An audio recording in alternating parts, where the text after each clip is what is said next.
à toutes et bonjour à tous. Aujourd'hui, interlude exceptionnel puisqu'on vous sort que des œuvres récentes. Le 17e avec justement 3 films et une bien série sûr une série et un artiste musical dont vous n'avez jamais entendu parler ici. Exactement, on n'en a jamais parlé. Donc. Déjà plusieurs fois. Donc voilà, donc en ce beau mois d'août ensoleillé, on vous sort ce dernier interlude culturel avant de la saison. Le prochain, ce sera pour la saison 6. Exactement. Et donc, j'espère que vous appréciez. Voilà, on commence tout de suite. It was hard to know who was more crazy. Me or everyone else.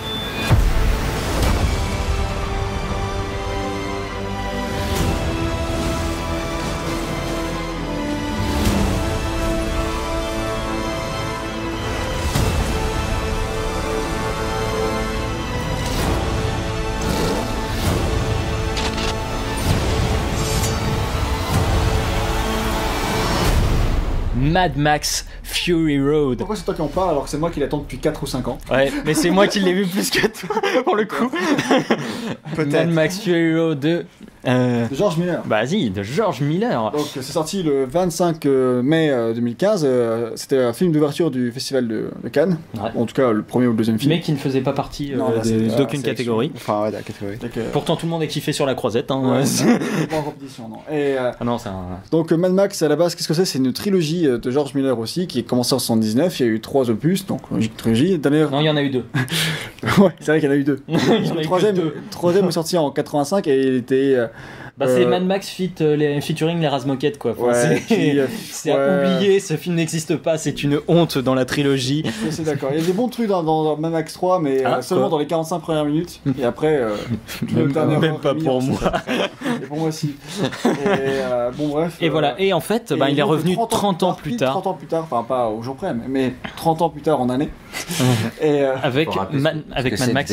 Mad Max déjà un peu. Alors Mad Max, en fait, à l'époque, c'était extrêmement spécial parce que Miller, en fait, il sortait, lui, il était infirmier avant dans un truc et il a commencé, il a dit. Ah ben tiens, je vois des gens le samedi soir en Australie qui font des courses de voitures, etc. sur la route, pardon. Et ça lui a donné envie de faire un film qu'il a tourné avec $300,000, je crois, à l'époque. Pas beaucoup de moyens et du coup, il y a plein de trucs. Bon, on va pas tout dire parce que c'est pas le propos. Mais c'est un film qu'il a monté dans sa cuisine, etc. Enfin, et quand il l'a vu, beaucoup de budget par rapport aux effets spéciaux qu'il y a et il y avait des cascadeurs qui étaient payés à la bière. Oui, voilà. Et en fait, à l'époque, quand il l'a vu lui-même, il s'est dit c'est une grosse merde, ça va jamais marcher, et ça a explosé. Il en a ensuite fait un deuxième qui a encore plus cartonné. C'est un film post-apocalyptique où qui m'enseigne du coup Mad Max, il y a un policier Max Rokatansky. Max Rokatansky, qui est un policier et qui traque des mecs qui ont un peu perdu la raison. On sait pas trop pourquoi, ils sont tous un peu fous, tous obsédés par... Dans l'original. Ouais, dans l'original. Tous obsédés par la route, etc. Et donc, bref... Ça c'est le Mad Max au départ. Le premier Mad Max du coup était un peu intimiste, enfin genre on se concentrait un peu sur Mad Max, sa famille, etc. Surtout ses potes. Ouais voilà, ses potes, sa famille, et parce qu'il a une meuf. Et le deuxième par contre c'était un peu le même principe mais ça se passait plus loin et c'était Max tout seul, il y avait une grosse pénurie d'essence dans l'univers. Ouais, c'est ça. C'était beaucoup plus post-apo que le premier. Ouais voilà, c'est du désert. Il y a que du désert et partir du 2 qui a vraiment le thème du désert qui est vraiment. Et c'est beaucoup plus action et brainless quoi. Il y a moins de. Faut savoir. Sur la survie. Voilà, et disons que le premier, il cherchait quand même à raconter un truc, même si c'était pas très profond, mais le deuxième cherche déjà beaucoup moins à raconter quelque chose. Le deuxième a des thèmes. En tout cas, il y a un truc qui est intéressant avec cette série-là, en fait, justement, c'est que, mon prof d'histoire du cinéma avait dit que, combien est-ce qu'il y a de sagas cinématographiques qui se sont inspirées cinématographique pure en fait, c'est-à-dire pas adapté, pas adapté d'un livre, d'un jeu ou quelque chose comme ça, qui démarrent en tant que film et qui cartonnent et qui sont vraiment qui ont instauré une saga en fait. La plus connue c'est Star Wars bien sûr, mais oui, après Indiana Jones. Oui voilà. Star Wars c'est le plus gros, après. Mais après derrière ça se compte sur les doigts d'une main peut-être. Parce que même James Bond c'est des films, il faut savoir quand même que ce Mad Max là, on l'attend, Gang l'attendait énormément, moi pas trop. Je connaissais pas et en fait on avait peur, apparemment il y avait énormément de peur parce que le film il a été en année de production pendant extrêmement longtemps. Ils ont fait un premier tournage. Le devait faire Mad Max, ça a été changé, il est mort. Forcément ça pose problème.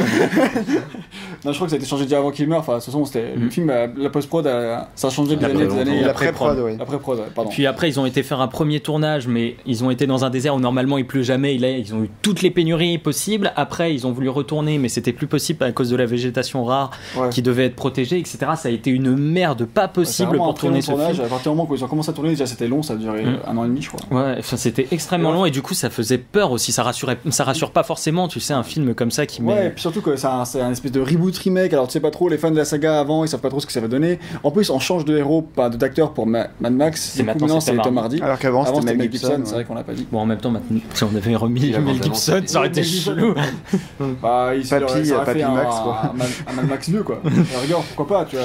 Ouais, mais pour le film qu'on a eu, c'était pas trop possible. Puisque, alors, Mad Max Fury Road, ça nous raconte donc l'histoire de Max Rokatansky, encore une fois. Qui s'est capturé en gros dès le début et qui se retrouve malgré lui embarqué dans une course-poursuite qui va l'amener à protéger, plus ou moins malgré lui. En fait, il est pris en otage, on va dire, par des fous furieux. Et surtout, en fait, ça nous permet, durant les 15 premières minutes de film, de découvrir un peu le monde qui est régi par 3 grands mecs, mais surtout Immortan Joe, qui lui qui est le grand méchant du film et surtout qui a la main mise sur les ressources nécessaires à la vie, c'est-à-dire l'eau et juste pour taper un petit peu sur le système trop surfait, si tu veux, de tout ça, on appelle l'eau l'aquacola. Ouais, tu vois, et l'aquacola c'est justement c'est lui qui a les ressources et si vous lui donnez pas quelque chose en retour, il vous donnera pas les ressources.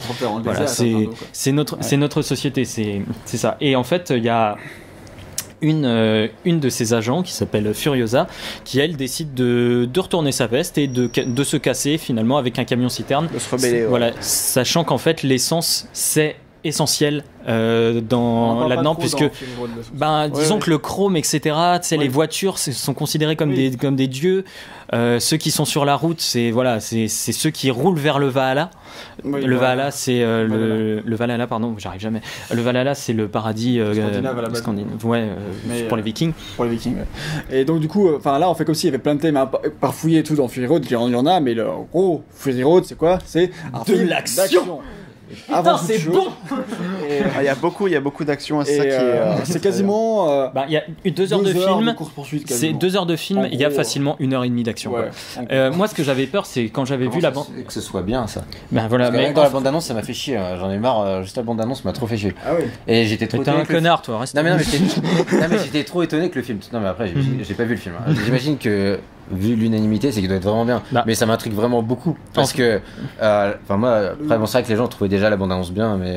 Le script de l'action est vraiment très très bien écrit. En fait, c'est de l'action narrative. C'est hyper bien rythmé et tout pour que ce soit toujours palpitant. Et puis même les scènes d'action, parce que souvent on dit que, tu vois, beaucoup reprochent à Mad Max 4 du coup qu'il a pas de scénario. Alors déjà, il en a un, mais au-delà de ça. Tout ce qui est l'écriture des scènes d'action, c'est un scénario, faut l'écrire. Et ça, c'est pas évident du tout. Oui, c'est ça. Il faut savoir les rendre cohérentes. Les scènes d'action sont vraiment très bien écrites pour qu'elles soient dynamiques, rythmées et qu'elles soient logiques. Et que c'est une gros l'histoire du film, c'est une énorme armée qui poursuit Max et Furiosa et eux qui se défendent, qui fuient, qui se retrouvent à combattre tout ça. Furiosa, elle a pris les femmes donc de Immortan Joe. Enfin, c'est poule féconde, on va dire, parce que c'est vraiment ça. C'est Bomba. Et après, faut pas trop en dire derrière, mais non, mais c'est vraiment le pitch de départ.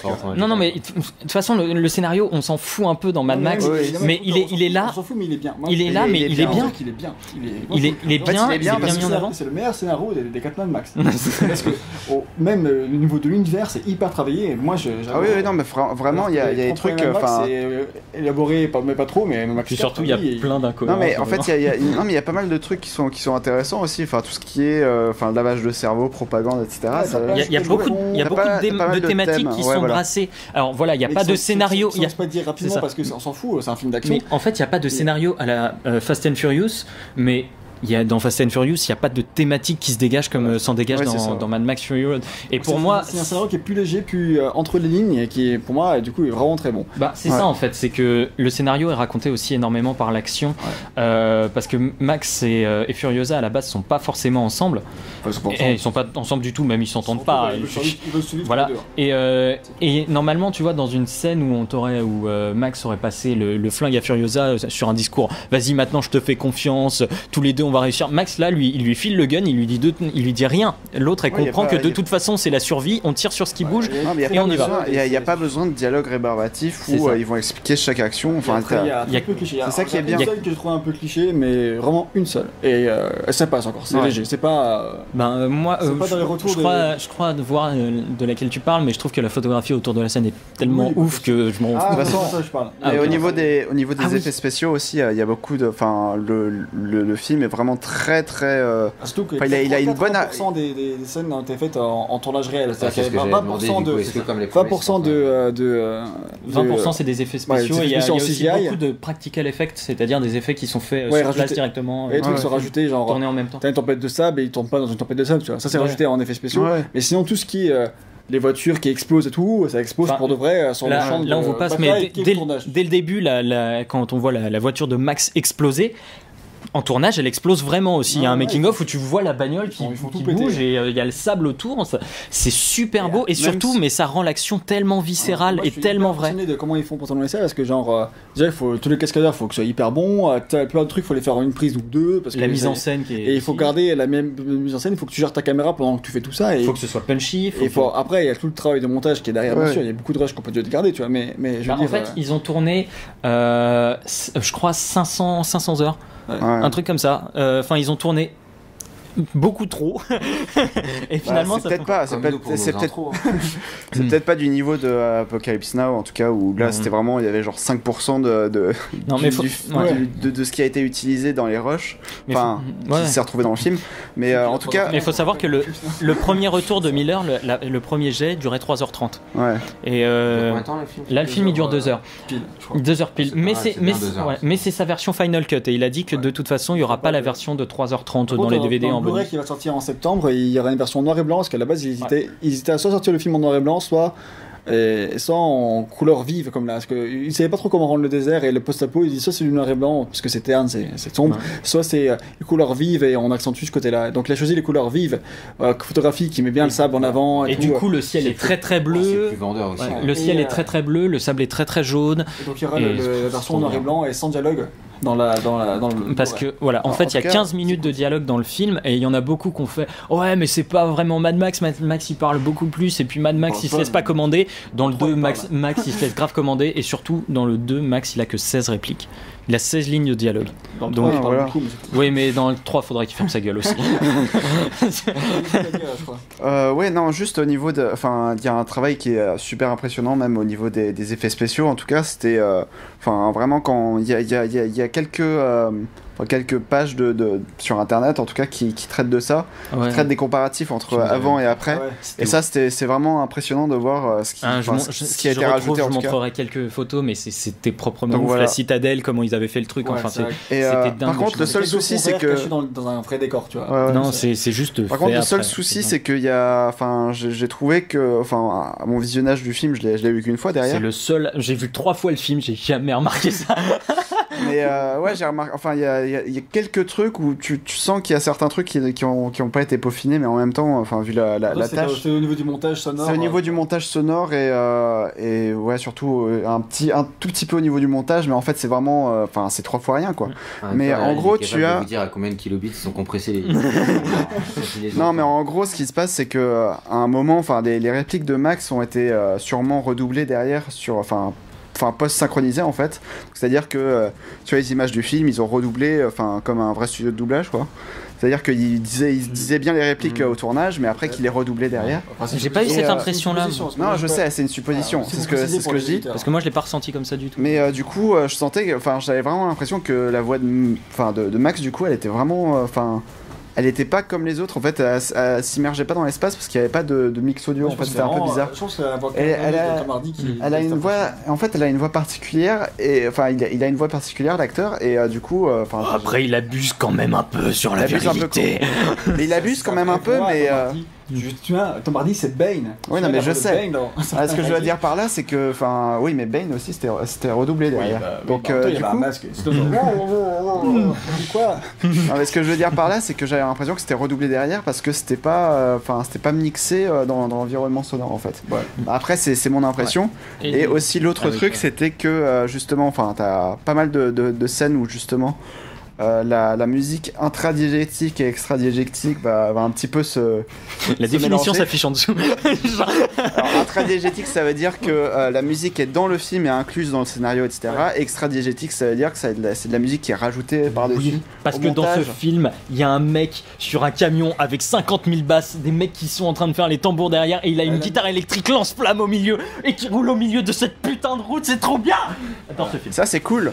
Mais le seul souci, c'est que des fois, le mix audio ne correspond pas à ce qu'il y a à l'image en fait. Genre par exemple les tambours quand ils vont être tapés, bah ça va pas être synchro avec la musique que tu entends. Non, par contre, il y a une spatialisation du truc, c'est-à-dire quand tu vois la caméra avancer et que l'espèce de camion, si tu veux, sur lequel le mec se trouve est là, bah, la musique va se trouver au même endroit, si tu veux. Et quand il va le dépasser, la musique va être derrière, etc. Donc du coup, t'as une spatialisation aussi de l'action qui est excellente. La musique a vraiment une place importante dans la mise en scène. Oui, ça c'est sûr. Et elle est vraiment très bien. À chaque fois que les mecs se mettent un point, tu peux être sûr que derrière va y avoir la musique qui est composée par Junkie XL. Ouais, j'étais choqué qu'il a fait un truc aussi bien. Il a fait c'est ouf, hein, la musique elle est géniale.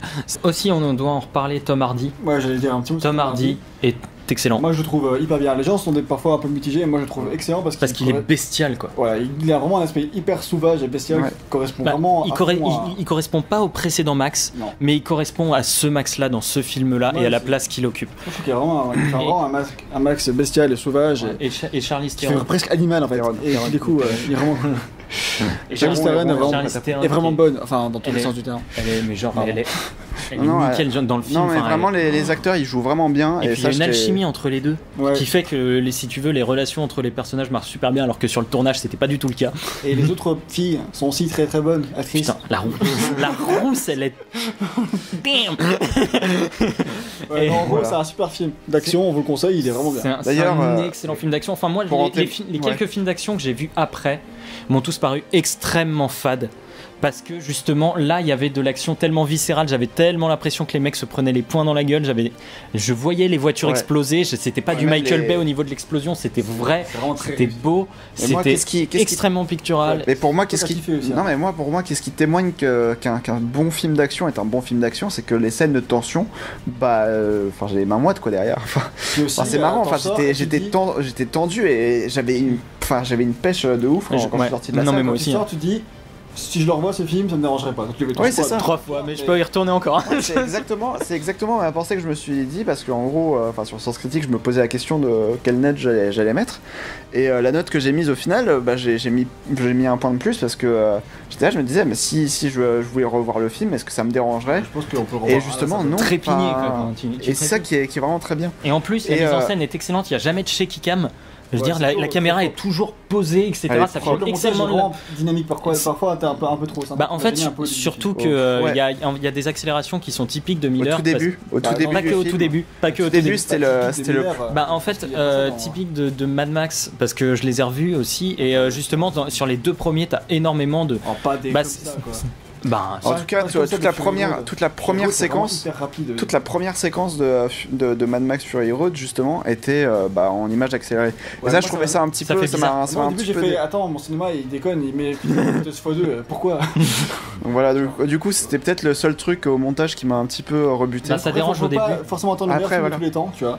Il faut attendre un bon film d'action, et si tu veux voir un bon film d'action avec des bons thèmes en plus en fond. Il est vraiment bien. Après, sachant qu'il sort début septembre en DVD, donc. Si tu veux. Et quant à la polémique, est-ce que c'est féministe ou pas, on s'en bat les couilles. Voilà. Appréciez le film pour ce qu'il est et n'inventez pas d'autres merdes derrière. c'est bien. Les féministes, on s'en fout. Enfin voilà. Non, mais il y a une. C'est juste que les personnages, enfin non mais c'est juste que les personnages femmes comme hommes sont traités à pied d'égalité, donc du coup, enfin il y a pas de polémique à savoir. Est-ce que les femmes sont plus limite, ouais, voilà, mais limite Max est pas personnage principal, mais pour moi Mad Max, pour moi Mad Max en fait c'est le nom de l'univers. Max Rokatansky c'est le nom du personnage et Mad Max c'est l'univers. Donc voilà, enfin c'est un film que on a compris que vous recommandez. À fond, mais de chez à fond. Parce que toi tu l'as vu, je sais pas combien de 25 minutes. 3 fois. Ouais, tu l'as vu 3 fois, mais Kojima tout bêtement il l'a vu genre 6-7 fois, je sais plus, mais voilà quoi. Donc pour montrer à quel point le film on peut pas se lasser en fait de. Ce qui est con, c'est que c'est une grosse expérience aussi cinéma et que je pense que le voir chez soi ça enlève quand même un truc, mais ça reste un excellent film d'action que je vous recommande énormément, et même si la deuxième partie peut être un peu en dessous pour certains, moi j'ai trouvé que c'était au top niveau tout le temps, j'ai kiffé. Et je connais une fille qui a dû sortir de la salle parce qu'elle est malade en voiture et elle a dû aller vomir en toilette tellement. Mais non, mais c'est dire à quel point tu vois le film t'emmène sur la route, parce que t'es sur la route, tu bouffes le sable avec eux et limite tu ressens les coups de poing à chaque fois qu'il y en a un qui est mis. Enfin, c'est un film exceptionnel, enfin moi je le trouve exceptionnel, je vous le recommande. Très très bon en tout cas. C'est un très bon film. Après faut pas forcément attendre le meilleur film de tous les temps, sinon vous allez peut-être être déçu, mais il est très bon. Something's wrong. They're communicating. We're talking about an animal here. A highly intelligent animal.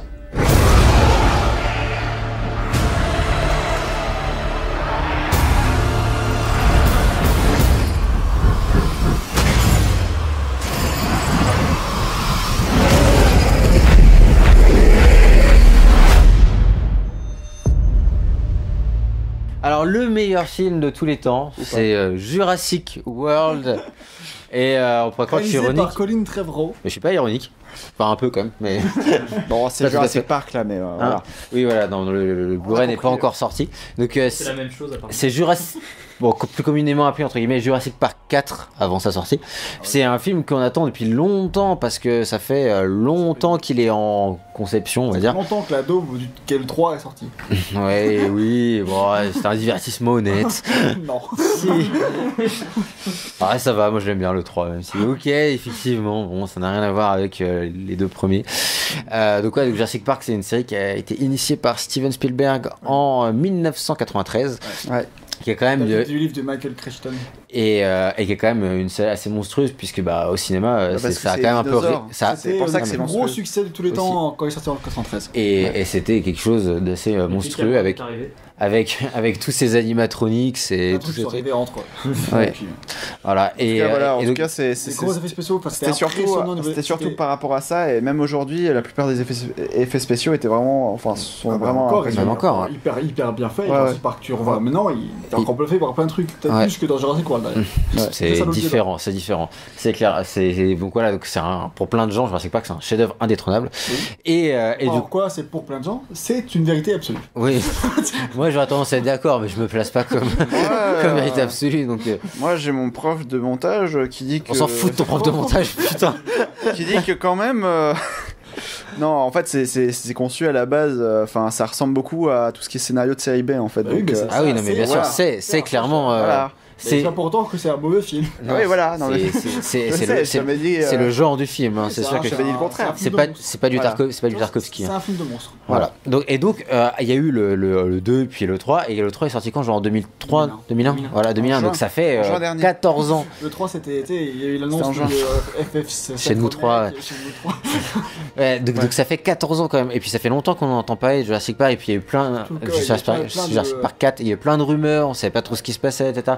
Et donc le fait que Jurassic World sorte en soi, déjà c'est un événement, rien que parce que ça fait 14 ans qu'on en parle de ce film. Et c'est un film qui nous a fait très peur. Retour 2015, on vous parle de Mad Max, ça fait 30 ans, là, ça fait 14 ans pour la suite. Ouais, carrément. Et il y aura James Bond, non, c'est pas du tout un grand retour. 5 ans pour Pixar. Il y aura Star Wars, c'est 5 ans pour Pixar aussi. On en parlera juste après. Et du coup, voilà, donc Jurassic World, en soi, ça faisait très peur en fait quand on était là, parce que toi, comme moi, en fait, on a un peu été le voir en pensant qu'on allait voir un nanar. Parce que quand tu vois les bandes d'annonces, t'avais un peu l'impression que. Déjà le pitch de base. Oui, déjà le pitch de base, mais aggravé par les bandes annonces, c'était t'avais l'impression que t'allais voir Chris Pratt qui domptait des raptors pour aller chasser un dinosaure mutant. Donc dit comme ça fait très. C'est pas très différent du film finalement. Oui, c'est le film, sauf que dans le film c'est assez incroyablement bien fait pour que ça ne passe pas pour un nanar ou alors un nanar qui s'assume. Disons tous les deux que déjà que tous les deux on a bien aimé le film et que beaucoup n'ont pas aimé le film. Alors ça, pour dire que ça divise, on peut le dire. Voilà. Alors en fait, Jurassic World, c'est pour vous prévenir. Parce que nous, on va un peu dire qu'on l'a bien aimé. Ouais. Beaucoup carrément. l'ont pas aimé. Donc, En fait, Jurassic World, c'est un divertissement, genre pur divertissement. Il y a pas, genre, c'est pas comme Jurassic Park qui était un peu un thriller à moitié slasher nanar, tu vois, mais genre avec une ambiance sombre, avec grande mise en scène. Jurassic World, c'est un divertissement. Donc si tu pars pour voir autre chose du coup, est-ce qu'il fait non, il fait pas peur. Si tu veux avoir pour voir autre chose qu'un simple divertissement, moi j'étais le voir après le boulot, après une journée de taf et il m'a fait vraiment plaisir. Mais si tu veux avoir autre chose qu'un divertissement, tu vas pas voir ce film, ça ne sert à rien. C'est genre 100% divertissement. C'est peut-être moi je pense que Mad Max c'est mieux, tu vois. Mais je pense que c'est un peu dans la même veine que Mad Max, tu vas pas voir tu poses ton cerveau quoi à l'entrée de la salle, mais c'est pas pour autant que c'est un nanar complètement débile. C'est Mad Max a beaucoup plus de qualité objective. Voilà, je pense que c'est ça et que c'est différent. Mais du coup, il repart de base. Donc dans Jurassic World, donc le parc est ouvert en fait, et c'est pour ça que ça s'appelle Jurassic World parce que le parc à thème donc de John Hammond du premier Jurassic Park a été reconstruit. En fait, c'est une sorte de suite et de reboot à la fois, c'est-à-dire que on sait que les événements de Jurassic Park 1 s'y sont passés, mais c'est assez loin dans le futur par rapport à ce film-là, pour que le parc ait été reconstruit, qu'il y ait des attractions avec les dinosaures, etc. Et donc toute la première ça fait déjà longtemps que le parc est ouvert. Ouais. Et toute la première partie du film, du coup, va être axée sur cet axe de découverte du parc, et via deux gosses, donc qui remettent un peu le pattern du premier film, mais bon, c'est un hommage. Oui, ça. Et du coup, qui vont découvrir ça avec des yeux d'enfant, et ça, c'est assez génial. Enfin, moi, je trouve ça assez génial de voir le parc tel qu'il aurait été quand s'il avait été ouvert, quoi. Pour moi, ça aurait pu être. Pour toi, ça traîne plus un peu accentué. Ça traîne un petit peu en longueur, mais ça c'est que chaque attraction en gros est montrée très rapidement. Enfin moi j'aurais préféré qu'on vende plus de rêves. Le film étant déjà un peu long, effectivement ils ont essayé d'idée de faire du coup je trouve que ça enlève un peu de magie. Bah après moi je trouve que les attractions elles sont énormes quoi. Genre quand tu vois le bassin à requin avec le mosasaure, ce genre de truc, enfin franchement genre moi pour moi qui kiffait Jurassic Park à mort étant petit, qui est toujours fan de tout ce qui est créatures sauriennes, etc. Enfin genre tu vois ça c'est un rêve de gosse quoi, et c'est vraiment super bien fait. Enfin genre ok bon il y a plus trop je sais pas s'il y a des animatronics, s'il en reste encore ou si c'est full effets spéciaux. Je pense que c'est renseigné. Il va y en avoir quelques-uns mais voilà je pense que c'est ça, mais franchement ils sont bien faits, tu t'as pas l'impression, c'est pas les productions Asylum où tu vois que non mais ce que je veux dire c'est que attends des dinosaures comme ça sur grand écran qui sont aussi bien faits, t'en avais pas vu depuis combien de temps, enfin genre depuis ça existe pas quoi, enfin genre Jurassic World c'est un type de divertissement qui n'existe plus parce que genre des grosses créatures sur grand écran comme ça, bah il y a eu Godzilla mais c'est complètement différent. King Kong en 2005 quoi. Et de quoi King Kong en 2005. King Kong en 2005, mais voilà ça date quoi. C'est un type de divertissement avec des gros trucs à grande échelle qui n'existent plus quoi. Et ensuite du coup il va y avoir toute la deuxième partie où là ça va être beaucoup plus action, délire, voilà. Et ce qui est super, et en tout cas moi ce que j'ai beaucoup aimé dans Jurassic World, c'est que c'est vraiment un divertissement qui est conscient de sa qualité de divertissement et même qui se permet même limite des trucs un peu méta dans le sens où ils disent il se fout de sa propre gueule. Voilà, il se fout de sa propre gueule, exactement. Et c'est super bien fait dans le sens où par exemple, donc voilà, l'histoire du dinosaure mutant, en gros, c'est les directeurs du parc qui disent bon bah maintenant les gens sont blasés des dinosaures, un peu comme dans la vraie vie quoi, tu vois. Ils ont marre de voir des dinosaures normaux. C'est ça, ils veulent voir plus gros. C'est ça. Et ce qui est un peu le reflet du public d'aujourd'hui, que bah ils voient toujours des parcs, on s'en fout. Nous on veut Jurassic World. C'est ça. Et puis bon bah on voit il y a toujours voilà les Avengers, il y a Mad Max, il y a toujours des trucs de plus en plus gros, bah le public il veut toujours plus gros de nos jours, et ce qui est vrai en fait. Ouais. Et la preuve ça cartonne au box-office comme tu l'as dit, et du coup ils se sont dit ok on va faire un dinosaure mutant, allez vas-y faisons un dinosaure mutant.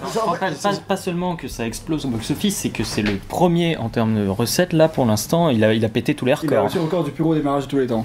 Ah ouais voilà donc bon il y a Star Wars à la fin de l'année qui va exploser mais... Non mais c'est juste pour moi ça reflète carrément même quand ils ont créé le film, genre ils se sont dit qu'est-ce qu'on va faire pour Jurassic Park 4, on va faire un putain de dinosaure mutant. Et du coup c'est exactement le même. Oui c'est ça, ouais, c'est clairement. Et ça du coup ça c'est super bien fait parce que alors, voilà c'est effectivement ça fait un peu méta tu vois, mais dans l'idée dans le processus créatif c'est super intéressant, surtout que du coup ça reflète vraiment la société un peu actuelle. Et en plus dans le film il y a un personnage qui est fan du parc de l'époque tel qu'il a été imaginé par Hammond et qui travaille à Jurassic World mais qui n'aime pas Jurassic World et qui désapprouve tous ces trucs là, et du coup ce personnage là se fait l'image en fait de l'ancien spectateur qui est fan des premiers et qui découvre Jurassic World. Voilà. Et du coup qui râle tout le temps. Et en fait c'est génial parce que genre ceux qui sont allés voir Jurassic World en pensant, enfin je pense qu'ils y pensaient pas vraiment, mais c'est ce qu'ils font croire, tu vois, que Jurassic World serait meilleur que Jurassic Park.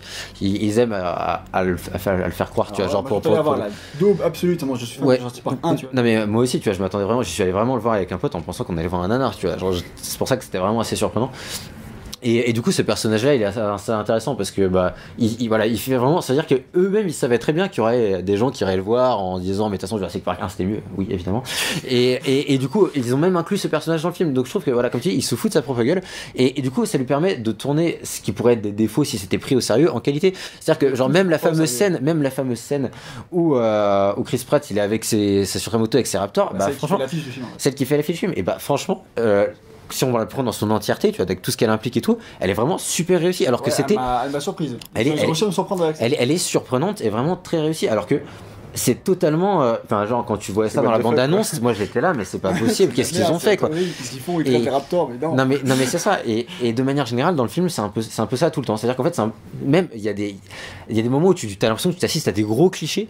Ouais. Et genre, ils détournent ces clichés. Il n'y en a pas beaucoup, mais il y a quelques-uns. Non, et puis le film, j'ai première partie, j'ai moins accroché. J'aimais bien, c'était sympa, c'était un bon divertissement. Mais j'ai vraiment accroché à partir de la scène de la serre, en fait, pour ceux qui ont vu le film. C'est à partir de là que j'ai vraiment été pris dans l'enthousiasme du truc. Parce que là, il commence à avoir des dangers, machin. Et vraiment, t'es pris dans.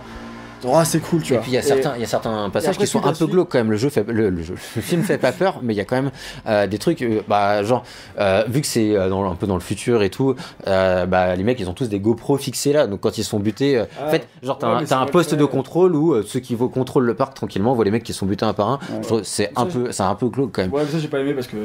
Enfin, c'était une scène qui aurait pu faire peur et genre ils ont fait en sorte que ça fasse pas peur du tout. Et du coup, oui, parce qu'ils restent dans leur truc. Ça m'a saoulé parce qu'il n'y a pas aucune mise en scène pour faire peur alors qu'ils auraient pu. C'est la seule scène où ça aurait pu. Moi j'ai trouvé ça un petit peu. Je trouvais que c'était un peu réussi quand même. Mais après. J'étais déçu de cette scène-là.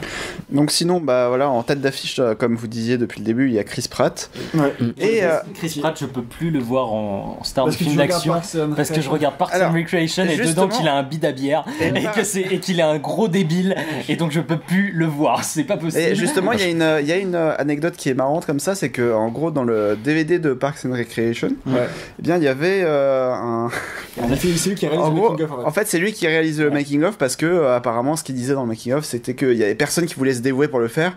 Et donc, Chris Pratt, du coup, il le fait et il le fait parce que c'est la bonne poire et tout. Il se filme lui-même. Et il fait,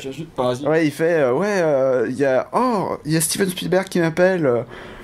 Comment ça je peux pas. Enfin, comment ça vous voulez que je sois sur Jurassic Park 4? Non, je peux pas, je dois faire le making-of de Parks and Recreation. Bon, plus tard, salut. C'est trop marrant comme anecdote comme ça parce que c'était genre 10 ans auparavant, quoi. Longtemps avant. Ouais, c'est clair. Genre, c'était pas du tout. Moi, prévu, Chris Pratt, j'ai pas vu les derniers films dans lesquels il est sorti, donc c'est la première fois que je le voyais sur l'écran en tout cas depuis longtemps. Il était dans Lego et Gardien de la Galaxie, ouais. Et Gardien de la Galaxie. Bon, voilà, donc c'est pour ça que j'ai vu ni l'un ni l'autre. Mais pour moi, il a un bide à bière. On a compris. Et il est suffisamment content pour s'envoyer une balle dans la gueule. Et là, il est pas mal de manière générale. Alors, effectivement, il y a des trucs qui sont aberrants, mais même eux, ils en rigolent. Par exemple, genre la meuf, comment elle s'appelle, Bryce, je sais pas quoi. C'est l'actrice Bryce Dallas Howard. Voilà, la fille de Ron Howard. Voilà, donc typiquement, c'est la meuf dans Jurassic Park, pas besoin, voilà, qui va courir tout le temps avec des talons, tu vois. Et mais ils en rigolent, tu vois. Même eux, ils font la remarque, tu vois. Genre, c'est ça. Et le film est drôle. C'est surpris de voir le film, franchement, les vannes, il y en a pas énormément, mais elles marchent super bien, quoi. J'étais surpris particulièrement dans ce genre de film quand ils font des blagues pourries, je ne rigole pas, ça me fait chier. Et là, c'était vraiment des fois où j'ai vraiment des fois c'est super drôle, quoi. Genre moi j'ai vu en VF parce que j'avais pas le choix. Ouais. Et la VF est bonne. Voilà. Enfin vraiment étonnamment la VF c'était une bonne VF. Ouais, je l'ai vu en VO et était bien. Chris Pratt de toute façon a un énorme potentiel comique. Alors vous m'avez dit que de toute façon c'était pas forcément lui. C'est pas lui, c'est pas lui qui gagne les vannes. Voilà, mais en tant que personnage lui-même, je trouve que il a un charisme un peu drôle. Ouais. Non mais voilà, du coup, donc après, ce qui est bien aussi, c'est qu'il reste un peu sur le côté hommage. Donc c'est-à-dire que va y avoir des trucs, par exemple. Pour tous ceux qui étaient atterrés parce que dans le 3 le Spinosaure défonce voilà, non mais ce que je veux dire c'est qu'il y a plein de trucs, tu sens que les mecs quand même ils sont non mais tu sens juste que les mecs ils sont passionnés par par Jurassic Park, qui connaissent le truc et tout. Et du coup, moi, ça me fait un peu rigoler les gens qui disent non, mais les gens ils ont détruit Jurassic Park, ils savent pas ce que c'est, ils connaissent pas et tout. Alors tu sens que les mecs ils connaissent fond, mais on ne peut pas refaire Jurassic Park en 2015. Ça marcherait pas, Jurassic Park en 2015, tu peux pas refaire. Et de toute façon, ça peut pas faire parce que ça a déjà été fait. Hein. Déjà, parce que ça a déjà été fait, et même maintenant. Ça marcherait si ça avait jamais été sorti, mais avec. Mais non, tu peux pas ressortir le même schéma, tu vois. C'est ça, c'est complètement débile. Et du coup, dans le schéma processus d'évolution d'un Jurassic Park en 2015, moi j'ai trouvé ça vraiment très réussi. Alors, ça reste dans le cadre du divertissement pur, évidemment. C'est pas un grand film. Et c'est pas un grand film. Mais franchement, c'est un grand divertissement quand même, moi j'ai trouvé. Enfin, après, il y a plein de gens qui seront pas d'accord avec moi, tu vois. Moi je trouve que c'est un bon divertissement. Je suis entré en me disant ça va être de la merde. Alors, en me disant putain, c'était. Toi, t'as vu Mad Max justement, moi j'ai pas vu Mad Max, mais en tant que divertissement. Non, mais en tant que pur divertissement au cinéma, moi j'avais pas vu un truc aussi cool depuis. Je me rappelle même pas. Enfin, franchement, peut-être depuis. Non, aucun. Je sais pas. Enfin, ça fait. Parce qu'il y a des dinosaures, Non, même. Non, mais ça joue, effectivement. Non, mais ça c'est ce qui aide. Enfin, Jurassic Park sans dinosaures, excuse-moi. Ça rend un peu le film cool quand même. Ça aide, effectivement. Non, mais tu es fan de dinosaures. Le même film sans dinosaures, effectivement, je suis pas sûr. Non, mais voilà, ce qu'il faut dire, c'est que voilà, Gag et moi, on s'attendait vraiment à aller voir un pur nanar. Et pareil avec mon pote et tout, on était vraiment pareil avec ton frère, j'imagine. Ouais, pareil. Et on a tous été surpris. Donc si vous avez pas été voir Jurassic World parce que vous pensez que c'était vraiment une sombre daube, alors à moins d'être un pur trou cinéphile. C'est pas un film que tu vas voir en disant je vais relever tous les défauts pour bien dire que c'est de la merde. Tu vas vraiment en disant je vais regarder un film. Ça va être un peu con, mais ça va être sympa. Voilà. Et c'est un peu con, et c'est sympa. Mais si tu vas pas le voir dans cet état d'esprit-là, ça sert à rien quoi. Faut pas y aller pour la mise en scène, faut pas y aller pour. Voilà, c'est ça. La bande son est faite par Michael Giacchino, Giacchino de Lost justement, ou de Les Indestructibles. Ou tous les Pixar depuis des années. Vice versa, qu'il faut aussi. Et la bande son, elle reprend des thèmes de Jurassic Park 1 en reprenant avec de nouveaux thèmes. Les meilleurs thèmes, ça reste Jurassic Park 1, forcément. Donc, il fait quand même une bonne BO, mais c'est pas non plus. C'est pas celle de John Williams. Elle est quand même bien. Mais elle est bien, voilà. Okay. Donc c'est quand même un film qu'on vous conseille malgré tout, et on n'aurait pas cru vous le conseiller. C'est vrai. Voilà. Who's the birthday girl?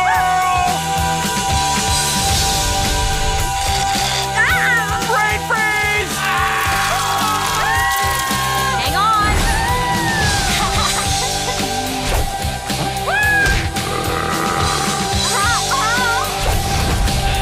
Finally, here we come! Vice versa ou Inside Out dans sa version originale, c'est le dernier film des studios Pixar. Ça a été réalisé par Pete Docter. Il y a aussi un autre mec, mais je sais plus son nom. De toute façon, c'est un truc comme ça. C'est Pete Docter qui est en charge dessus. C'est lui qui a eu l'idée depuis longtemps. Voilà, et lui, c'est le mec qui est à l'origine de Monstres et compagnie et Là-haut. Et c'est son idée parce qu'en fait, il avait vu sa fille grandir, qui est devenue adolescente, et au bout d'un moment, il la comprenait plus. Et il s'est dit, je la comprends plus, et il s'est dit. J'aimerais bien faire un film sur le passage de l'enfance à l'adolescence, pourquoi les parents comprennent plus les enfants, et du coup se mettre dans la tête de l'enfant, vraiment dans la tête. Et du coup ça part de là. Voilà, ça part de là, et donc ça nous raconte la naissance et finalement l'évolution des émotions dans la tête d'une fille de 11 ans qui s'appelle Riley. Depuis, ça commence à sa naissance. Voilà, ça commence à sa naissance, c'est la toute première séquence du film, ça dure pas longtemps, et en fait ça nous raconte donc l'histoire de cette fille qui est principalement joyeuse, puisqu'il y a Joie, qui est interprétée dans la version originale par Amy Poehler. Est-ce que tu comprends pas quand tu dis joie, en fait c'est genre joie dans sa tête. Dans sa tête, il y a 5 émotions. On suit les émotions quoi. On suit les émotions. Il y a 5 émotions qui sont interprétées par des petits personnages du coup, voilà, qui représentent chacun une émotion. Voilà. Il y a joie, il y a tristesse, il y a peur, il y a colère et il y a dégoût. Donc joie, elle est interprétée par Amy Poehler en anglais, que j'adore dans Parks and Recreation encore une fois, et en français par Charlotte Lebon, qui est très bien. Moi j'aurais jamais cru. Non, mais elle est nickel. J'aurais jamais rien parié sur elle. Ah mais moi quand j'ai vu qu'elle était dans la VF, j'étais là. En plus en personnage principal, j'étais là, je me disais non, je vais le voir absolument en VO. Et en fait, elle est vu en VF, je savais pas du tout que c'était elle, tu vois. Mais je pense que j'aurais pas du tout mon... Ouais mais voilà, mais c'est pas du tout mon actrice préférée ni rien en fait, donc excellente. Elle est vraiment excellente. Elle est nickel, elle est presque aussi bien qu'Emily. Enfin, j'ai tellement kiffé Joie, enfin on en reparlera, mais j'ai vraiment kiffé Joie en VF et tout, elle était vraiment parfaite. Je me suis dit, je vais voir qui c'est l'actrice, elle est vraiment trop bonne. Et là, je vois Charlotte Lebon. Quoi? Effectivement, elle est vraiment trop bonne. C'est comme la bande originale de Child of Light. Cœur de pirate. Quoi? Ouais, c'est le même genre de surprise. Et donc, c'est les émotions finalement dans sa tête, et ce sont des émotions principalement joyeuses, puisque c'est joie qui, elle, est sur le tableau. Oui, mais c'est principalement joyeux. Quand tu regardes la bibliothèque au début d'émotions, c'est principalement joie. En fait, elle est conduite par joie. Voilà, joie. Il y a un tableau de commande et c'est joie qui contrôle pratiquement tout. Si tu fais attention parce qu'on peut un peu voir des fois les têtes des autres personnages, en fait, à chaque fois il y a un personnage qui est dominant en fait. Donc genre par exemple chez pour la mère c'est tristesse, pour le père c'est colère, etc. Et en fait du coup c'est intéressant parce que chacun a sa dominante et clairement chez Riley c'est joie. C'est joie. Voilà.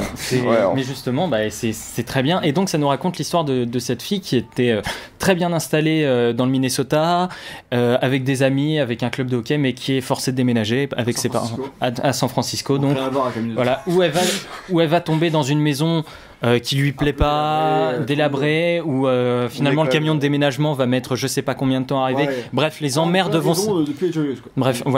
les emmerdes vont s'accumuler jusqu'à un jour où joie, on va pas vraiment dire pourquoi, mais joie et tristesse dans sa tête sont éjectées du quartier général qui donne les émotions. Tout ça c'est métaphorique, hein. Tout ça c'est c'est une aventure qui se passe dans la tête en fait. Donc c'est vraiment les émotions, on vit une aventure dans la tête, genre elles discutent entre elles, elles parlent. En gros, faut expliquer un peu comment ça se passe dans la tête. Il y a un quartier général depuis lequel les émotions du coup contrôlent Riley, entièrement Riley. Et voilà. Et en fait, t'as des boules sous forme de souvenirs qui permettent de représenter ces souvenirs avec les souvenirs principaux, notamment un souvenir pour le hockey, un souvenir pour la famille, voilà, etc. Et en fait, au-delà, c'est des îles. Oui, en fait, c'est ça. Il y a des souvenirs, des îles de personnalité. Voilà. Et en fait, en gros, donc t'as le quartier principal qui est au milieu. Je fais les dessins, c'est plus facile. et en fait, comme un système solaire, t'as les îles qui sont autour. Voilà, et qui sont reliées par un petit fil. Ouais, voilà. Et du coup, chacune des îles, voilà, c'est les îles de personnalité. Donc tu vas avoir l'amitié, la famille, le hockey, etc.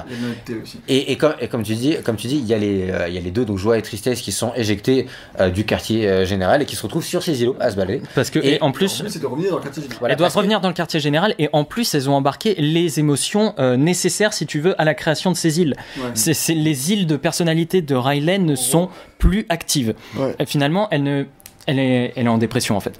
Moi c'est ça, je trouve que le pitch est extrêmement intéressant, puisqu'on s'est très peu intéressé à la dépression, je trouve, dans les films d'animation. Dans les films d'animation. Dans ce film, parce que c'est adolescente quoi. Ce qui est génial dans ce film, c'est qu'on vit une véritable aventure dans la tête de la gamine. C'est-à-dire que les deux émotions qui doivent retourner au quartier général, l'aventure elle est palpitante, épique, c'est hyper imaginatif, parce que du coup on voyage dans les différents points de notre esprit. On va essentiellement voyager à l'intérieur de cet esprit, et on va voir les réactions que ça a pour Riley en vrai. Mais c'est qu'on explore du coup tout ce qui fait notre cerveau. En fait, il y a toute une bibliothèque de souvenirs dans notre cerveau. Et puis chaque jour, tu vois, il y a des mecs qui arrivent et qui disent bon, ça on peut oublier, et ils balancent ça dans une fosse qui est la fosse à oublier. Je pense qu'il faut pas trop en dire là-dessus, parce qu'il y a beaucoup de découvertes. C'est hyper créatif en fait. C'est ça que j'ai adoré. C'est un trésor d'inventivité, ce film. En fait, ce qui est bien, c'est que justement, tu t'attaches au personnage et tu fais des correspondances avec tes expériences à toi en fait, plus ou moins. Donc c'est ça qui est vraiment bien. Avec ta propre tête, tout. Oui, voilà, tu te dis ça aurait pu se passer comme ça. Enfin, si c'était moi en tant que personnage principal. Ça, tu vois. Oui, voilà, c'est ça. Et sur, moi, il y a vraiment deux trucs, corps principaux que je dirais, qui m'ont concerné quand j'ai vu ce film, c'est que j'ai trouvé hyper créatif et hyper drôle. Donc c'est-à-dire que c'est un film dans lequel t'as toujours, c'est constamment une course en avant, et qui est créatif, parce que justement, vu que tu explores les différents coins de l'esprit, tu vois les pensées abstraites, les machins, les trucs, et tout est vulgarisé pour que ce soit hyper facilement compréhensible, et ça donne plein de situations qui sont toutes super drôles quoi. Moi j'ai vraiment rigolé du début à la fin. Il y a des références. J'ai pas rigolé au cinéma depuis. Je sais pas si j'ai jamais autant rigolé au cinéma. Il y a énormément de références à Vertigo, des trucs comme ça. Enfin, il y a plein de trucs. C'est super. Faut connaître après. En gros, il y a des. Mais c'est des références. Faut connaître les pour les. Voilà. Mais moi, je pense que tout le monde ne comprendra pas toutes les références. Moi, je pense que tu me parles de références à Vertigo, j'en sais rien, j'ai pas vu Vertigo. Non mais voilà. C'est juste à l'affiche. Non mais je veux dire, il y a des références un peu partout, mais même sans les références, du coup, ça fera rire les gamins, et ça fera rire genre même les adultes ou les jeunes adultes. Plus pour les adultes, mais quand tu captes pas forcément pour les enfants, pas tout comprendre. Mais là, tu comprends en tant qu'adulte. Viens. Come with me, Kachi. Ouais. mais non, vraiment, il est super drôle quoi. Et c'est vraiment un super moment au cinéma que tu peux le voir en famille, tu peux le voir avec des amis, tu peux le voir en couple, tu peux le voir n'importe quoi. Il est super drôle. C'est hyper accessible à tout le monde et c'est super mais drôle. Il est super drôle, mais il sait aussi être super triste. Je sais que toi, t'as pas trop été touché par tout ça. Triste, je trouve qu'il est super beau ce film. C'est ça. Comme je commençais à amorcer tout à l'heure, c'est que ce film, en fait, il y a l'aventure dans la tête, mais tout ça, c'est métaphorique de ce qui se passe dans la gamine. La gamine, on s'intéresse un petit peu. Mais il y a une trame, mais c'est en fond. Disons qu'il y a cause et conséquence, si tu veux, sachant qu'il n'y a plus que colère, dégoût et peur dans la tête, ça crée certaines situations. Du coup, Riley ne peut plus ressentir de joie ni être triste en fait. En fait, le truc c'est que t'as l'impression que limite elle fait rien et genre c'est les émotions qui font tout. Enfin, c'est comme ça que c'est. Du coup, elle c'est un robot qui avance. Mais du coup, c'est hyper métaphorique. Ça m'a fait me questionner sur ma condition humaine.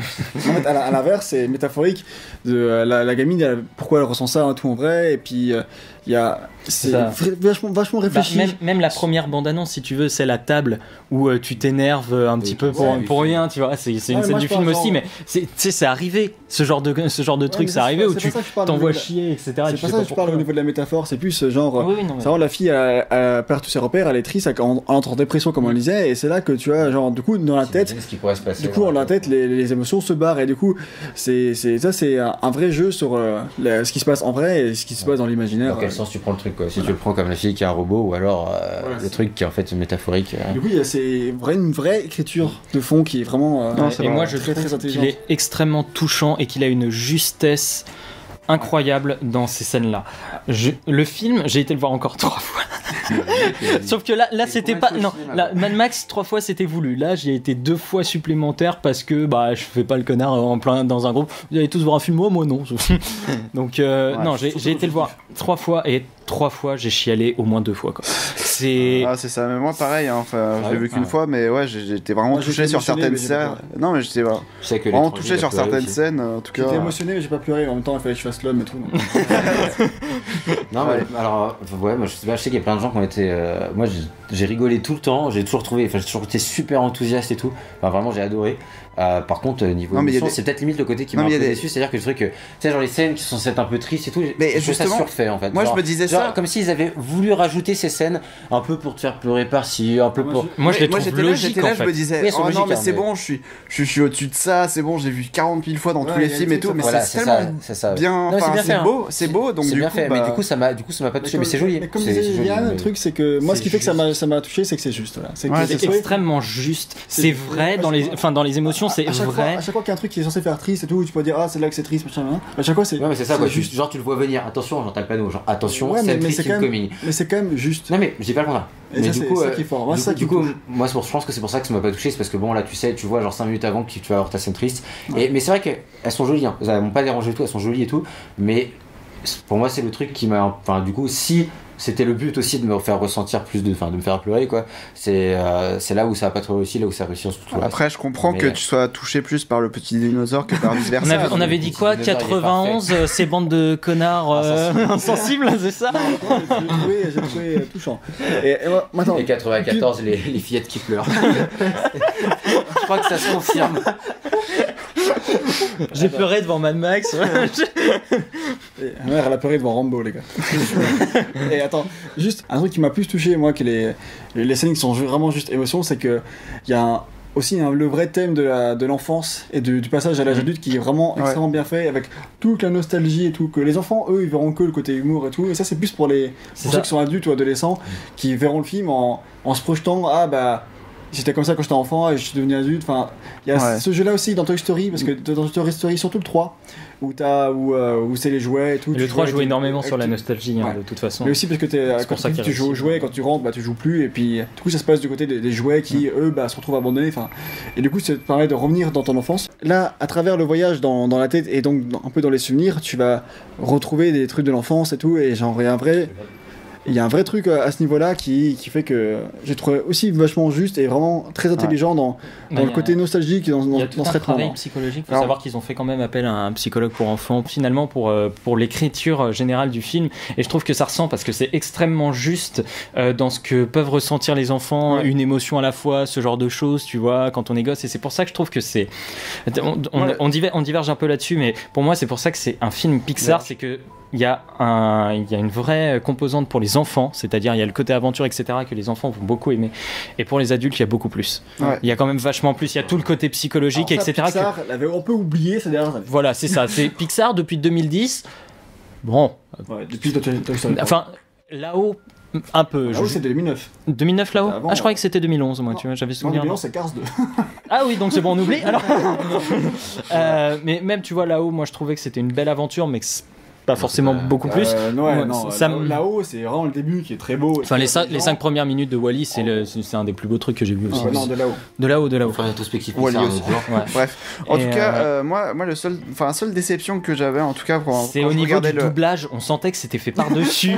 La seule déception que j'avais, en fait, quand je regardais le film, pendant le visionnage, après, à la fin du film, ça s'était un petit peu corrigé. Mais pendant le visionnage, j'étais là, je me disais, c'est dommage que ça passe pas plus rapidement d'une phase. En gros, tu vois la transition entre l'enfant à l'adolescent, mais pas entre l'adolescent à l'adulte, etc. Elle gagne. T'inquiète, va y avoir des suites. Non, mais voilà, mais du coup, elle gagne aucun an en fait. Oui, c'est ça, mais du coup, je me disais, moi, j'étais un petit peu déçu que ça passe pas, ça brasse pas plus. L'histoire s'attarder là. Oui, voilà. À mon avis, il est possible qu'il y ait un Vice-Versa 2. Franchement, ça serait cool. Franchement, moi, faut les idées, Faut les idées parce que. Attends, c'est tellement vaste comme sujet. Oui, mais justement. La même chose. Non mais sans refaire la même chose. Mais franchement, refais une nouvelle aventure dans la tête autrement. Comme par hasard, Joie et Tristesse sont expulsés. Une autre aventure dans la tête autre que celle-ci. Tu peux faire différemment, mais je veux dire avec ce genre de concept et tu peux vraiment faire. Mais je suis d'accord. Il y a des trucs à explorer au niveau des thématiques, mais au niveau de l'aventure, c'est ça qui me. Tu l'as fait différemment, je sais pas. Enfin, c'est pas moi, de toute façon, je suis pas Pixar, mais ce que je veux dire, c'est que franchement, avec un tel concept, arrête, s'ils ont fait un Cars 1, un Cars 2. Mais c'est de la merde. Non, mais Cars c'était fait pour vendre des jouets à la base. Faut arrêter, il y a aucun rapport avec Cars. Non, mais je troll, mais ce que je veux dire, c'est que franchement, même ou Toy Story, ou même n'importe quoi, il y a moyen. Il y a plus moyen de faire des aventures que la tête qui est. Parce que Toy Story, c'est le monde réel. Franchement, mais attends, dans ta tête, tu peux inventer vachement plus de trucs que dans le monde réel, arrête. Bref, t'as un peu triqué d'esprit. Il faut les idées, il faut comment. Non, mais. C'est pas évident, mais tu peux faire. Il y a vraiment moyen de faire des super choses. Mais moi, j'ai pas envie de forcément d'en voir un 2, tu vois, parce que je trouve que. Ouais, voilà, mais vraiment, s'ils ont de grosses, bonnes idées, mais je trouve qu'ils ont brassé tellement de choses et tellement de trucs intéressants. C'est que l'adolescence, donc il y a tellement de trucs à brasser encore.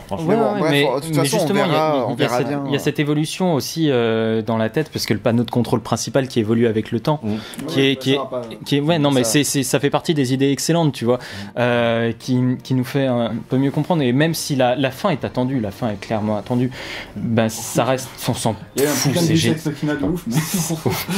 Ouais, non mais il y a plein de petites incohérences aussi. On s'en fout, c'est pas la question. Voilà, mais c'est juste génial. C'est un film qu'on vous recommande vraiment.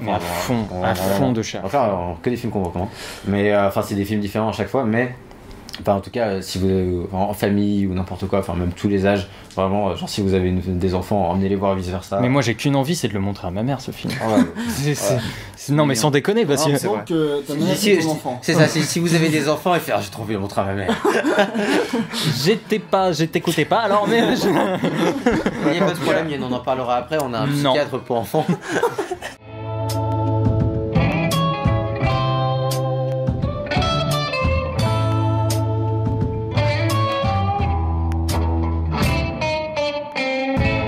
Better Call Saul. Alors c'est le spin-off de Breaking Bad, toujours créé par Vince Gilligan et il y a aussi Peter. Comment tu dis? Non, je sais pas. J'ose pas les prononcer. C'est marrant comme nom. Putain, ce troll. Et aussi Peter Glaude. Bon, bref, on s'en fout. Glaude. Pourquoi tu me regardes comme ça là? J'attendais. C'est le mec qui va buter sur tous les mots. C'est donc un autre créateur et donc qui se base du coup sur le personnage de Saul. Donc, mais 9 ans avant les. Alors combien d'années je m'en fous. Enfin, je sais c'est quelques années avant Breaking Bad. Un certain nombre d'années. Les événements de Breaking Bad. C'est un préquel, donc les événements de Breaking Bad. Précédemment. Et c'est donc le personnage de Saul qui était l'avocat de Walter White dans la série. Et avocat pas très. Ouais, un avocat un peu des criminels quoi. Voilà. Et pas très, pas beaucoup de morale quoi. C'est ça. D'éthique. Voilà, une très mauvaise éthique. Et du coup, ils s'en sont passés. Et comment il arrivait à être cet avocat là? Et c'est vachement finalement assez intéressant parce que déjà on apprend dès le premier épisode qu'en fait ce mec s'appelle pas Saul, il s'appelle Jimmy. Comment ? Et on apprend dès le premier épisode que ce personnage s'appelle pas Saul, il s'appelle Jimmy McGill. Donc déjà ça m'a surpris parce que je m'attendais, enfin je sais pas, c'est vrai que c'est un synonyme, un pseudonyme. Mais une des surprises de la série. Oh. Bah moi, gros spoil. Une surprise de l'épisode 1. Et du coup ça va être sur son cheminement dans sa carrière d'avocat.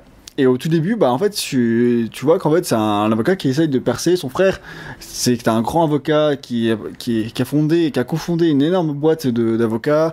Et il y a le cofondateur de la boîte qui va absolument pas engager Jimmy parce qu'il l'aime pas du tout. Et du coup, Jimmy lui essaye de s'en sortir tout seul. Enfin, à faire ces trucs d'avocat. Et en fait, on voit un peu ses galères à lui. Et du coup, c'est assez éloigné finalement de Breaking Bad. Ça avait l'air en tout cas. Parce que c'est vraiment sur un truc d'avocat ou d'ascension ou quoi. Mais en fait, pas tant éloigné que ça parce qu'il va très vite être mêlé à des petits trucs, mais pas des gros trucs comme il y a dans Breaking Bad. C'est vraiment des petites intrigues avec pas forcément de gros dangers, tu vois, comme il y en a dans Breaking Bad.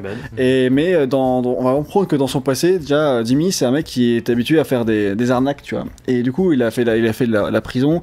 Et là, il va aussi faire quelques arnaques pour avoir des clients, ce genre de choses. Et finalement, bref, pour la série est franchement sympa. T'as Better Call Saul, la saison 1, du coup, qui est sortie cette année, c'est seulement 10 épisodes. Et c'est presque... Un de 1 heure et les autres de 45 minutes. Ouais, voilà. Et c'est... C'est pas une série qui se suffit à elle-même. Bah non, en fait, il va y avoir la saison 2, tu vois. Ouais. Enfin, c'est pas une saison, pardon, voilà. qui se suffit à elle-même. Là, pour moi, le problème de Better Call Saul, c'est que la saison 1 se suffit pas en elle-même. Tu vois, elle amorce, en gros, le prologue. Enfin, c'est un peu le prologue, l'introduction de ce qui aurait dû être déjà Better Call Saul. Mais du coup, c'est intéressant d'avoir fait, tu vois. Et je pense que si on a vu, tu vois, les 2 saisons d'un coup, un truc, c'est pas possible, ça se fait pas, tu vois. Mais genre, si tu regardes dans 10 ans Better Call Saul et que tu vois, tout est déjà sorti, et bah, la saison 1, elle est sympa pour ce qu'elle est. Mais là, je trouve que, vu qu'elle est sortie cette année, bah, on doit attendre. Avec la saison 2. Très grosse attente, même sur on doit attendre un an pour voir la suite, pour voir vraiment ce qu'on attendait, tu vois. Et du coup, l'introduction est intéressante. Mais longuette. Mais ouais, c'est une série qui prend son temps, qui a un rythme qui est assez lent. Déjà, Breaking Bad, c'était parfois des fois c'était soutenu, mais des fois c'était un peu plus lent, tu vois. Mais là, vu qu'il n'y a pas vraiment d'action, c'est vraiment plus lent. Tu vas avoir des références à Breaking Bad qui sont intéressantes. Des clins d'œil. Des clins d'œil par-ci par-là. T'as des références un peu plus grosses. Tu vois, on va croiser évidemment le personnage de Mike qui sera plus tard enfin pas l'associé mais il va bosser avec lui quoi.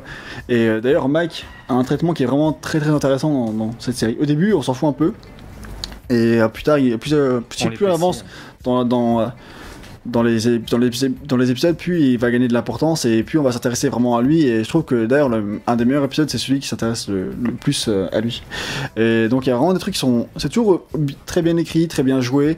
C'est Bob Odenkirk qui joue Saul toujours, enfin Jimmy, et c'est vraiment intéressant, mais on reste sur notre fin parce que, et surtout le dernier épisode qui pour moi est décevant parce qu'il était très plat. J'ai trouvé bien le dernier épisode mais plat, c'était pas un final, c'était pas un dernier épisode, c'était voilà, c'était décevant à ce niveau-là. Enfin, je suis vraiment resté sur ma fin. Et je pense que quand la saison 2 sortira, je serai sûrement beaucoup plus enthousiaste. Ça va être super bien, tu vois. Mais c'est une bonne introduction, mais il en faut plus. Et c'est quand même bien. C'était plaisant à regarder. Je conseille à ceux qui ont aimé le Breaking Bad, ils peuvent attendre la saison 2 sans stresser. Vous pouvez attendre la saison 2 sans stresser. Elle devrait pas trop tarder. Elle sortira en début 2016, je pense. Putain, c'était seulement début d'année. Ouais, c'est sorti ça a commencé en février. Tu vois, j'avais souvenir que c'était fin 2014, moi, mais bon. Non, c'est plus récent que ça. Du coup, ça sortira en 2016 et il n'y a pas de stress, on n'a pas besoin de se précipiter parce qu'il n'y a pas grand chose à spoiler pour l'instant, tu vois. Alors que Breaking Bad, il faut juste regarder si on te fait spoil, tu vois. Enfin. Et là, en l'occurrence, pas vraiment, du coup, il y a... Ouais, mais là, tu peux regarder la saison 1 en toute tranquillité sans attendre impatiemment la saison 2. Ouais, c'est ça. Quoi. C'est clair. Mais... c'est une qualité comme un défaut. Après, tu peux attendre de voir la saison 2 pour voir si ça vaut le coup de regarder les deux, parce que si la saison 2 est nulle, ça vaut peut-être pas le coup de regarder comme ça. Pour l'instant, c'est quand même un bon spin-off. Les spin-offs, généralement, c'est quand même un peu ça peut être bancal ou vite fait ou juste pour le marketing. Là, on retrouve la qualité d'écriture. Et ça, c'est bien. Et même, par contre, il n'y a pas la même qualité d'aventure, parce que l'aventure, il n'y en a pas vraiment, tu vois. Mais il faut savoir ce qu'on regarde. Si on s'intéresse au personnage de Saul, c'est vraiment intéressant. Okay. Mais pour elle, la saison 1 va pas beaucoup plus loin. On attend la saison 2. Donc peut-être attendre la saison 2 et après voir. Voilà. À suivre. À suivre.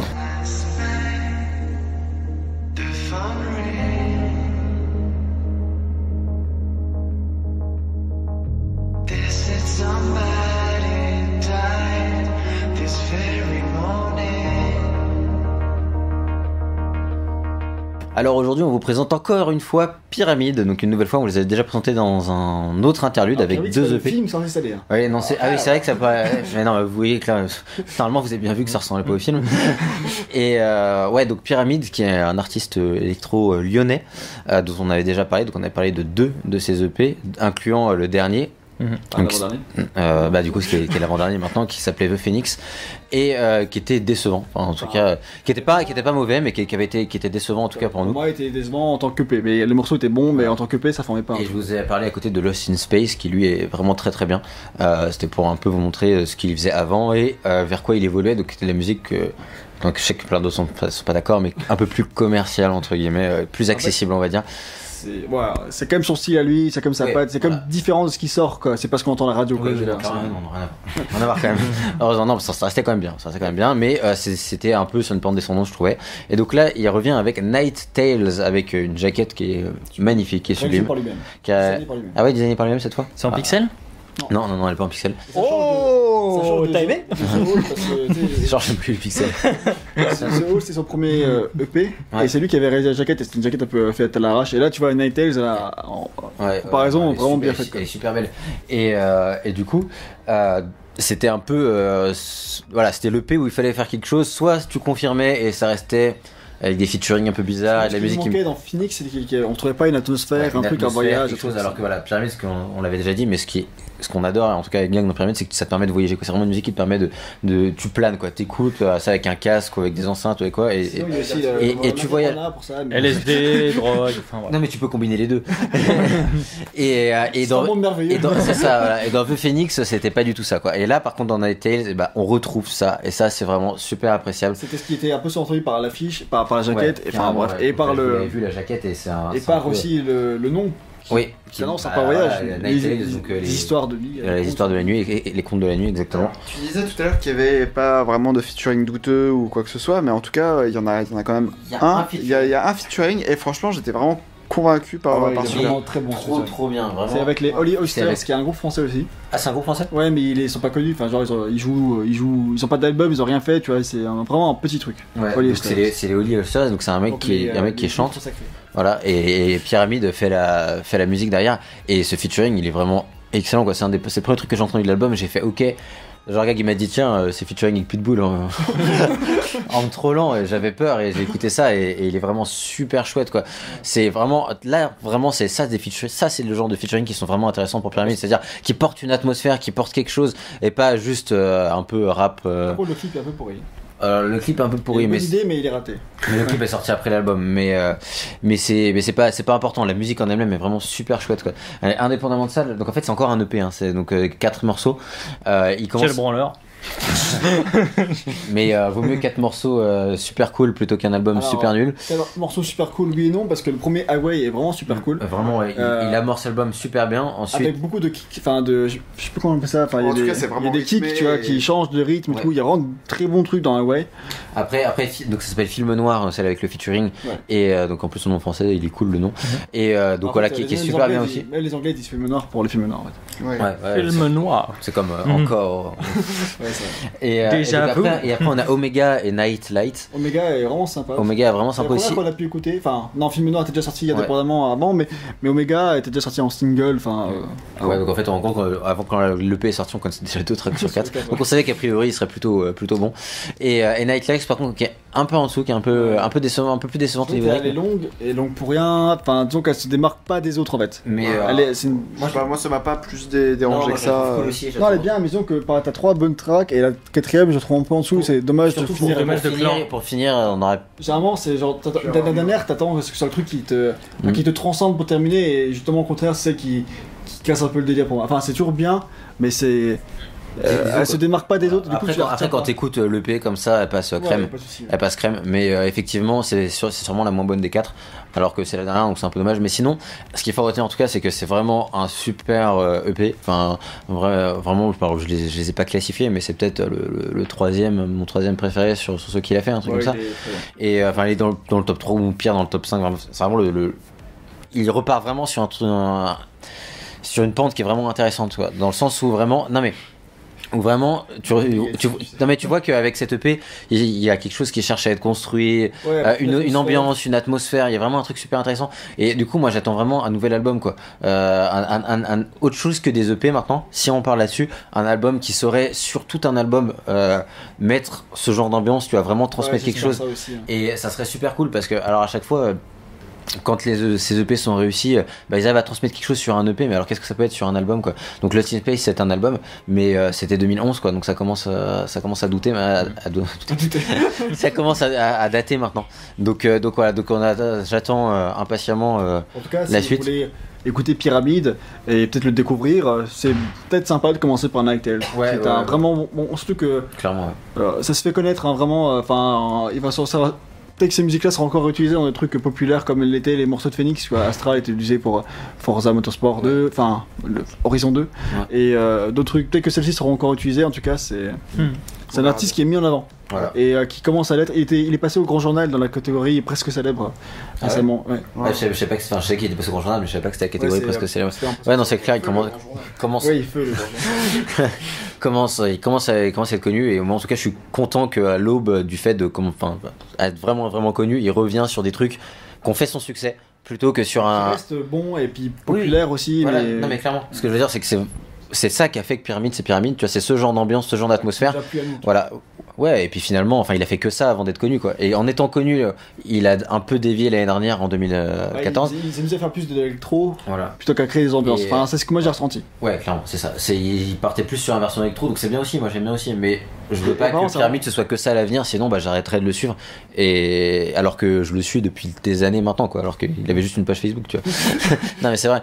Et donc en tout cas, on vous conseille de quoi ? Et une page SoundCloud. Donc en tout cas, on vous conseille cet album. Et enfin, c'est un EP, ça vous prendra moins d'une demi-heure à écouter. Donc ouais, c'est court, c'est 15 minutes. Hein. Ouais, une quinzaine de minutes. Donc n'hésitez pas, allez-y. Et voilà, l'interlude culturelle, c'est fini pour cette saison. Ouais, c'était long. Hein. C'était bien. Hein. Ouais, c'était un peu long. Mais... moi j'ai une montre par contre. Mais voilà, et par contre, du coup, ça recommence dans pas très longtemps, hein, parce qu'a priori, la nouvelle saison commence dans pas trop de temps. Les vacances sont courtes, hein. Surtout pour nous. Et voilà, donc on prend toujours, n'oubliez pas qu'on prend en compte vos recommandations. On n'a pas encore fait cette saison-là, mais pour la saison prochaine, c'est prévu. C'est prévu de faire des interludes spéciales sur vos spéciaux sur vos suggestions. Voilà. Donc en attendant, on vous remercie d'avoir regardé jusqu'au bout. On espère que ça vous aura donné envie de découvrir les offres si vous ne les avez pas déjà découvertes par vous-même. Et on vous dit bonne fin de vacances. Exactement. À très bientôt. Et bon boulot pour ceux qui n'ont pas. Voilà. Merde.